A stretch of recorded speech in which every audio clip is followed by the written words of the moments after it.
Donc, la botte de marche. La botte de marche courte, je vais vous l'installer. Vous allez pouvoir déposer votre pied dans le fond de la botte. Vous assurez de bien reculer le talon au fond. Ensuite, vous allez refermer les volets. Parfait. Donc, simplement vous assurez que le mot Aircast est bien placé vers le bas. Vous placez ça sur le dessus ici. Ensuite, vous ouvrez le velcro.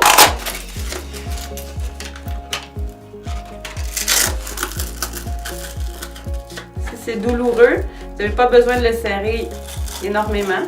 Par contre, on veut un bon maintien du pied. Au niveau de la cheville, même chose.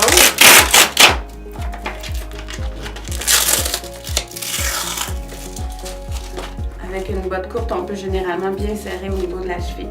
Le principe d'une botte comme celle-là, qui a des valves d'air de chaque côté, est de gonfler les valves d'air pour bien serrer la cheville, ce qui fait en sorte que votre pied va sentir le fond de la botte. Par contre, il n'y aura pas de pression dessus. Donc, vous allez pouvoir marcher normalement sans ressentir de douleur ou elle va être très minime si c'est le cas. Donc, la grosse valve ici sert à gonfler. La petite valve à dégonfler.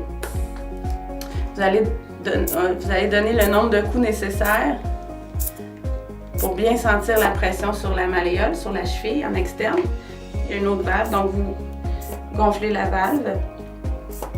Un bon repère pour savoir si elle est assez gonflée. Premièrement, on ne veut pas couper la circulation, donc il ne faut pas qu'elle soit trop gonflée.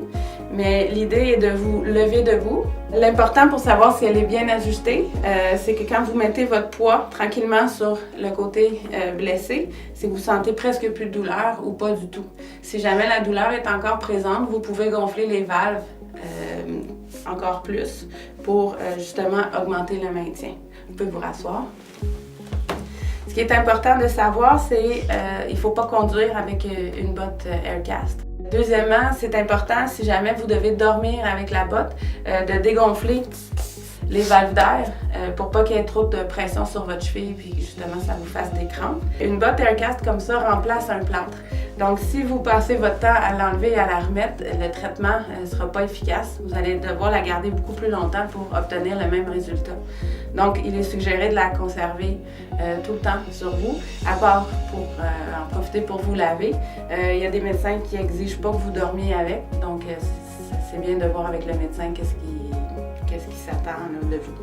Donc, vous pouvez enlever votre pied de la botte. Je vais vous montrer comment entretenir l'intérieur. Donc, si vous voulez le laver, tout l'intérieur est collé à velcro. Donc, vous pouvez simplement le retirer, enlever la fausse semelle à l'intérieur. Je vous conseille de laver l'intérieur de la botte à la main et de le laisser sécher à l'air pour pas que la botte, l'intérieur, perde sa forme. Une autre chose qui est importante de savoir, c'est que quand vous avez une botte de ce type-là d'un côté, vous êtes beaucoup plus élevé du côté où vous avez la botte que de l'autre côté. Donc c'est premièrement de s'arranger pour avoir une chaussure qui a une semelle quand même assez épaisse, comme une chaussure de course ou une chaussure avec une petite plateforme. Si c'est pas possible, vous en avez pas, c'est important de mettre une talonnette à l'intérieur de la chaussure qui va vous ramener votre bassin à niveau.